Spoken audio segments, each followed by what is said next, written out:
ये कहानी सुंदरवन नामक गांव की है, जो एक नदी के किनारे बसा था। लोगों को अपने गांव से दूसरे गांव जाने के लिए नाव का सहारा लेना पड़ता था, जो लोगों को इस पार से उस पार छोड़ा करती थी। सुंदरवन गांव में रहने वाले अधिकतर लोग किसान ही थे। रामलाल अपने खेतों में काम कर रहा था। क्यों भाई रामलाल, क्या कर रहे हो सुबह सुबह? भाई वो खेत में फसल बोने का समय आ गया है ना, इसलिए खेत जोत रहा हूँ।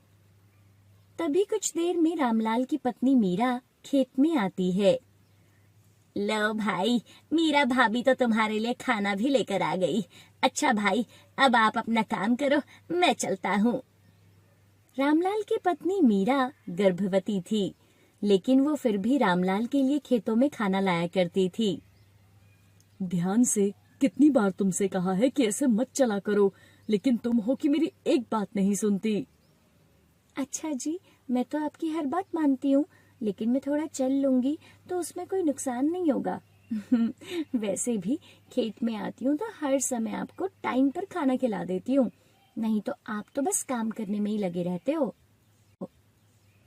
फिर दोनों साथ बैठकर खाना खाते हैं। दोनों हमेशा साथ ही खाना खाया करते थे।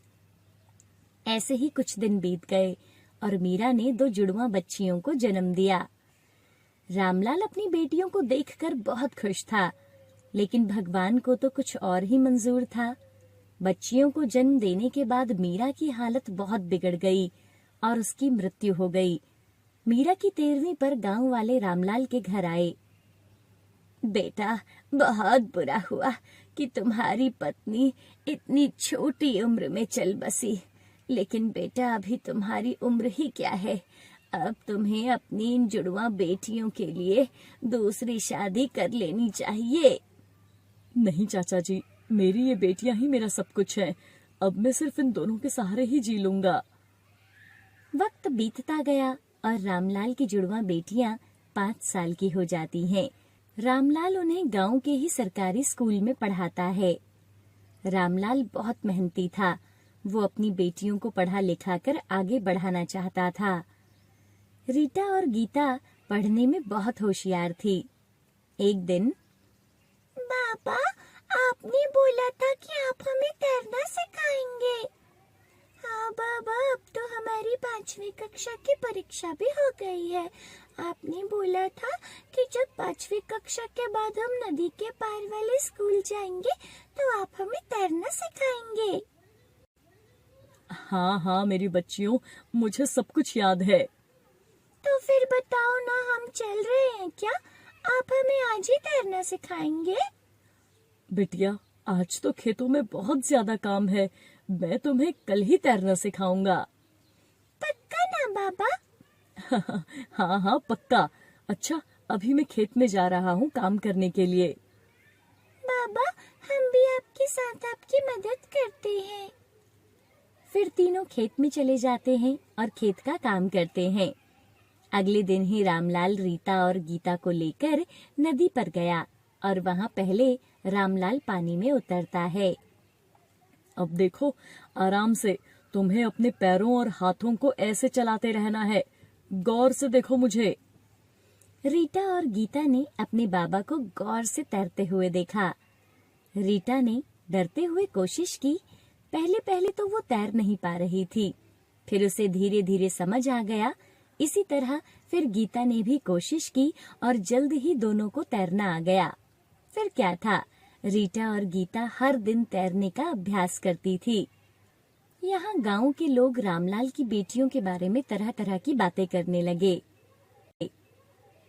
तुम्हें पता है बहन, वो रामलाल भाई ना अपनी छोरियों को नदी में तैरना सिखाता है। अरे, घर में औरत होती तो उसे समझाती, अब मर्द का दिमाग क्या समझे बेटियों को कैसे पालना है। बात तो सही है बहन। दूसरी तरफ रामलाल अपनी बेटियों से कहता है, अब मैं तुम्हारा दाखिला नदी पार वाले स्कूल में करवाऊंगा। वहाँ तुम दोनों खूब मन लगाकर पढ़ना। ये, अब तो हम बड़ी स्कूल में जाएंगे, वहाँ तो बहुत मजा आएगा। रामलाल रीटा और गीता के स्कूल जाता है और उनका परिणाम पत्र लेता है। फिर गांव के सरपंच के पास जाता है। सरपंच जी, मुझे रीटा और गीता का जन्म प्रमाण पत्र चाहिए। अरे वो तो मैं दे दूंगा, लेकिन तुम उसका क्या करोगे? सरपंच जी, अब उनकी 5वीं हो गई है, तो आगे की पढ़ाई के लिए उन्हें दूसरे गांव के स्कूल में पढ़ाना चाहता हूँ। क्या तुम अपनी लड़कियों को नदी पार दूसरे गांव में पढ़ाना चाहते हो? जी सरपंच जी। अरे हमारे गांव की तो कोई लड़की आज तक दूसरे गांव पढ़ने नहीं गई, तो तुम क्यों गांव की परंपरा को बिगाड़ रहे हो? तुम्हारी बेटियों को देखकर तो सभी लड़कियां बोलने लगेंगी कि उन्हें भी नदी पार वाले स्कूल जाना है, तो घर और खेतों में काम कौन करेगा? आप जो भी सोचो सरपंच जी, मैं अपनी बेटियों को पढ़ाना चाहता हूँ। आप मुझे उनका जन्म प्रमाण पत्र दे दीजिए। सरपंच ने गुस्से से कुछ किताबें निकाली और फिर रामलाल को रीटा और गीता के जन्म प्रमाण पत्र दे दिए। अब रीटा और गीता दोनों रोज नाव में बैठकर नदी के पार स्कूल जाया करती थी। रामलाल बहुत खुश था।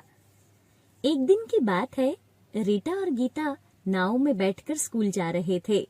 उसी नाव में सरपंच जी का बेटा राहुल भी स्कूल जा रहा था।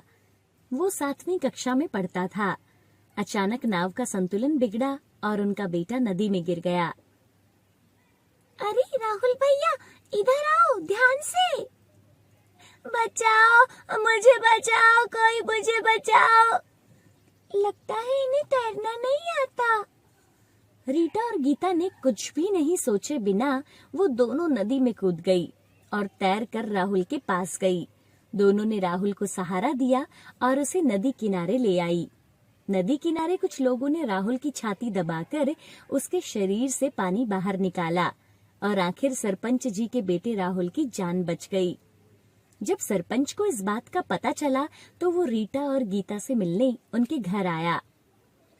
अरे सरपंच जी, आप यहाँ? अरे मैं तुम्हारी बेटियों का धन्यवाद करने आया हूँ। आज उन दोनों ने मेरे बेटे की जान बचाई है। तभी रीटा और गीता भी बाहर आती हैं। सरपंच दोनों बच्चियों से कहता है, तुम दोनों बहुत ही बहादुर हो। तुम्हारे पिता सही कहते थे कि तुम दोनों बेटों से कम नहीं हो।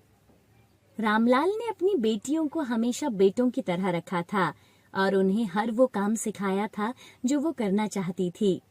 समय बीतता गया और दोनों अब बड़ी हो गई और कॉलेज की पढ़ाई के लिए शहर जाना चाहती थी। एक दिन, सरपंच जी, मुझे कुछ पैसे चाहिए थे। अरे आओ आओ रामलाल, पैसे तो मिल जाएंगे। पहले बताओ कि बेटी के हाथ पीले कर रहे हो क्या? अरे नहीं नहीं सरपंच जी, वो दोनों बिटिया तो कॉलेज की पढ़ाई करने के लिए शहर जा रही हैं, इसलिए उनकी फीस के लिए कुछ पैसे चाहिए थे। देख रामलाल, 12वीं तक तो ठीक था, अब कर्जा लेकर भी बेटियों को पढ़ाना ठीक नहीं है। आखिर बेटियां पराया धन होती हैं। कल को पढ़ लिख कर 2 पैसे कमाने भी लगी तो उससे तुझे क्या मिलेगा? आखिर वो दूसरे घर चली जाएंगी।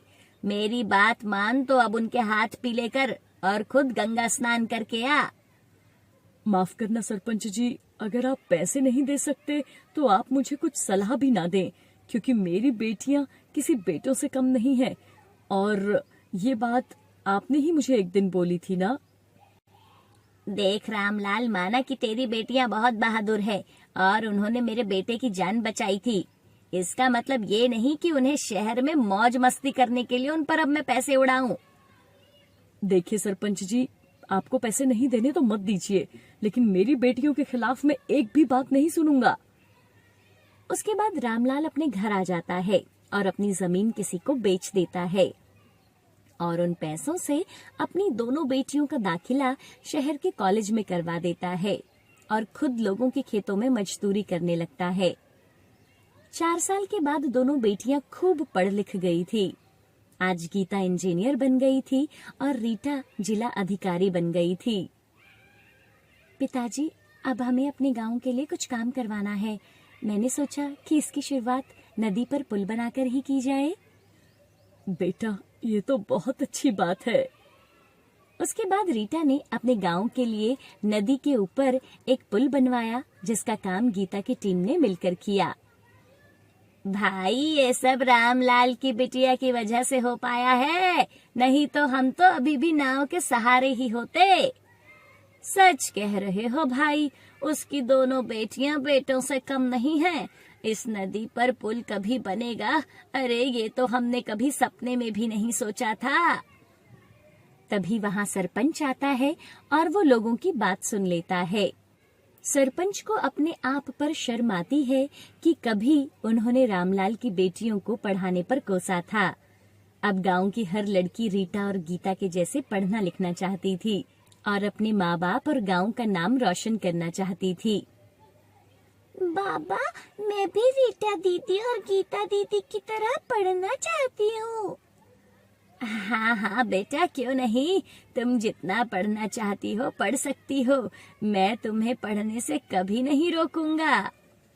सूरज भैया, मुझे अपने लिए नया सूट लेना है, मुझे 500 रुपए दीजिए। सूरज रहने दे, इसका तो हर रोज का यही है। अच्छा, आपको भी ना 500 रुपए देने हैं मुझे, समझे? मैं तुम दोनों की गर्लफ्रेंड के बारे में वरना मम्मी को बता दूंगी। अरे धीरे बोल पागल, माँ सुन लेगी। ये पकड़ पैसे और अब अपना मुंह बंद रखना। ठीक है। उसके बाद दोनों भाई काम पर चले जाते हैं। ये है कुंती का परिवार। कुंती के 3 बच्चे थे, जिनमें से 2 लड़के अजय और सूरज और एक लड़की रूपा थी। बिन बाप के बच्चों को कुंती ने खूब प्यार से पाला था। उन्हें कोई तकलीफ नहीं होने दी। माँ और बाप दोनों की जिम्मेदारियां उसने बखूबी निभाई। समय बीता और तीनों बच्चे जवान हो गए। अजय और सूरज अच्छी कंपनी में नौकरी पर लग गए, जहां उन दोनों को अपने मालिक की अमीर घर की 2 बहनों सुजाता और रिया से प्यार हो गया। कुंती को भी दोनों लड़कियां पसंद आ गई। फिर सबकी रजामंदी से शादी की तारीख पक्की हो गई। माँ, मैं तो अपने भाइयों की शादी में ना लहंगा पहनूंगी। हाँ, तू तो ऐसे तैयारी कर रही है जैसे हमारी नहीं बल्कि तेरी शादी हो। और क्या भला, आखिर क्या जरूरत है बेकार का खर्चा करने की। माँ, ये तो तुम्हारी ही साड़ियों से कोई पहन लेगी। अरे आखिर तुम दोनों भाइयों की इकलौती बहन है, इतना तो हक बनता है इसका। फिर कुंती ने अपने पैसों से रूपा के लिए लहंगा बनवा दिया। ऐसे ही शादी वाला दिन भी आ गया और कुंती की दोनों बहुएं ब्याह करके घर में आ गई। कुछ दिन ऐसे ही बीत गए। एक रोज, बस अब जल्दी से अपनी बेटी के हाथ भी पीले कर दूं तो मैं अपने सारे फर्जों से मुक्त हो जाऊंगी। वैसे भी मैं अस्थमा की मरीज हूँ, न जाने कब क्या हो जाए। क्या माँ, आप भी ना? तभी कुंती की दोनों बहुएं वहां आती हैं। अगर दोनों माँ बेटी की खुसर फुसर खत्म हो गई हो तो घर के कुछ काम कर लें। और नहीं तो क्या, हम दोनों सारा दिन किचन में रहकर खाना बनाएंगी क्या? ना बाबा ना, हमसे ये नहीं होगा। चल रूपा, रसोई में बर्तन रखे, उन्हें धो दे, फिर खाना बना ले जाकर। इस तरह दोनों अमीर घर से आई बहुएं सास और ननंद से घर के काम करवाने लगी। दोनों बड़े घर से आई थी, लेकिन फिर भी उनके मन में बहुत लालच था। सुनिए जी, माँ जी ना रिया को कुछ ज्यादा ही प्यार करती हैं। अब कल की बात ले लो, माँ जी ने अपनी सोने की अंगूठी रूपा को दे दी। हाँ, मुझे तो डर है कहीं वो एक दिन ना ये घर भी उनके नाम ना कर दे। और क्या, वैसे भी किसी के मन में कपट आते देर कहाँ लगती है। दोनों बीवियों ने अपने पति के मन में बीज बो दिया। फिर क्या था, अगले ही दिन अजय और सूरज वसीयतनामा लेकर अपनी माँ के पास पहुंच गए। माँ, इन पेपर्स पर साइन कर दो। कैसे पेपर्स? क्या लिखा है इसमें? इसमें यही लिखा है कि आपको कुछ हो गया तो आपकी सारी प्रॉपर्टी हम दोनों में बंट जाएगी। अपने जीते जी तो मैं ऐसा हरगिज नहीं करूंगी। माँ, आप मेरी चिंता क्यों कर रही हो? वैसे भी तो अभी मैं पढ़ ही रही हूँ। आप ना ये घर बेझिझक होकर साइन कर दो। अपनी बेटी की बात मानकर कुंती ने वैसा ही किया, लेकिन अब तो जैसे सुजाता और रिया का सपना पूरा हो गया था। एक रोज दोनों भाई ऑफिस के काम से शहर गए हुए थे और रूपा की दोनों भाभियां किट्टी पार्टी में गई थी। तभी अचानक कुंती की तबीयत खराब हो जाती है। दोनों भाभियां फोन नहीं उठा रही है। हे भगवान, अब क्या करूं? माँ, तुम चिंता मत करो, मैं तुम्हें अभी अस्पताल लेकर जाती हूँ। रूपा ऑटो में अपनी माँ को अस्पताल लेकर जाती है और अपनी भाभी के पर्स से कुछ पैसे ले लेती है। अगली सुबह रूपा घर में खाना लेने आती है। अरे, मेरे पर्स से पैसे तुमने निकाले हैं क्या? हाँ भाभी, वो माँ की तबीयत बहुत खराब हो गई थी, तो मैंने आपको बहुत फोन किए पर आपने फोन नहीं उठाया, इसलिए मैंने पैसे ले लिए। तुम्हारी हिम्मत कैसे हुई मेरे पर्स को हाथ लगाने की? सुजाता रूपा को खींचकर चाटा लगा देती है। भाभी। रूपा रोते हुए अपने कमरे में चली जाती है और अपने भाई को फोन करती है, लेकिन उसका भाई भी फोन नहीं उठाता। रूपा अपने कमरे में जाती है और उसकी माँ की दी हुई अंगूठी लेकर वो सुनार को बेच देती है और कुछ पैसे लेकर वो अस्पताल पहुंचती है और अपनी माँ की दवाइयाँ लेती है और 2 दिन के बाद वो अपनी माँ को घर ले आती है। अपनी भाभीियों के व्यवहार से रूपा को बहुत गहरी चोट लगी थी, लेकिन अभी भी वो उसके बारे में कुछ नहीं कहती। अब रूपा अपनी माँ का अकेले ही ध्यान रखती थी। एक दिन, तुम दोनों अपना सामान बांध लो, हम ये घर छोड़कर दूसरे घर में जा रहे हैं। क्या? नहीं भाभी, हम इस घर को छोड़कर कहीं नहीं जाएंगे। इस घर में हमारी बहुत सारी यादें जुड़ी हैं और माँ भी इस घर को छोड़कर कहीं नहीं जाएगी। हाँ, लेकिन तुम दोनों को हमारे साथ ये घर छोड़कर जाना ही होगा, क्योंकि हमने ये घर बेच दिया है। क्या? आप ऐसा कैसे कर सकती हो भाभी? माँ जी अपने रहते इस घर को नहीं बेचने देंगी। इसके अलावा तुम्हारे पास कोई ऑप्शन नहीं है, क्योंकि माँ ने ये घर अपने दोनों बेटों के नाम कर दिया था। दरअसल उस रोज रूपा के भाइयों ने वो वसीयत अपने नाम करवा ली थी, रूपा के नाम नहीं। भाभी, आप माँ को ऐसा कुछ मत बताना, नहीं तो वो ये सब नहीं झेल पाएगी।